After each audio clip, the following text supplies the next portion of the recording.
The Asset History Sheet in Finance and SAP S/4HANA provides a powerful tool for year-end closing reports and for interim financial statements, allowing your company insight into the value flow of your fixed assets.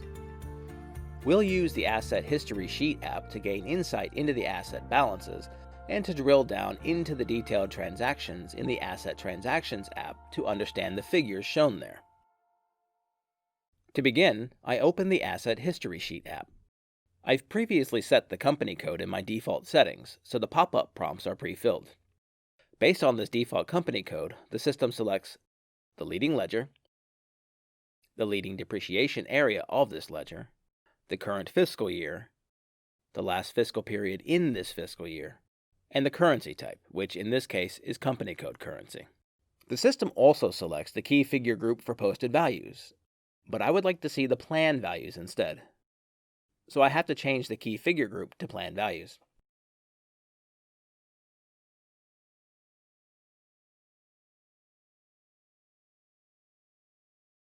On the left side of the table, we see the pre-selected dimensions, including account determination and asset class.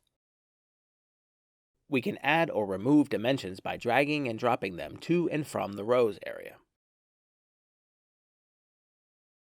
On the right side of the table, we see the key figure values for each dimension according to key figure codes. For example, we see the asset balances key figure arranged vertically according to the selected dimensions. Horizontally, the key figure code-based balances are detailed according to dimensions. Both table areas have their own horizontal scroll bar. Let's have a closer look at the key figures. Reading from left to right, we see, both for APC and for cumulative depreciation, values as of the beginning of the fiscal year, value changes resulting from transactional activities, depreciation postings in the current fiscal year, and the resulting balance at the end of the fiscal year. We also see the net book value at reporting date, and, for comparison purposes, the net book value at the start of the fiscal year is also shown. Now, for my report, I want to see the values listed by asset class, so I just keep the asset class and remove all other dimensions. I see that we have quite a high acquisition amount for real estate and vehicles. I'd like to know who spent so much on vehicles.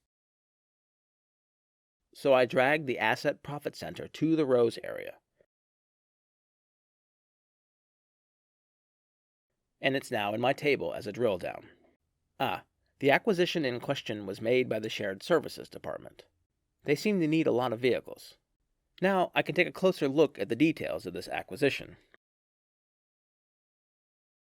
I just have to right-click the acquisition amount and jump to the asset transactions.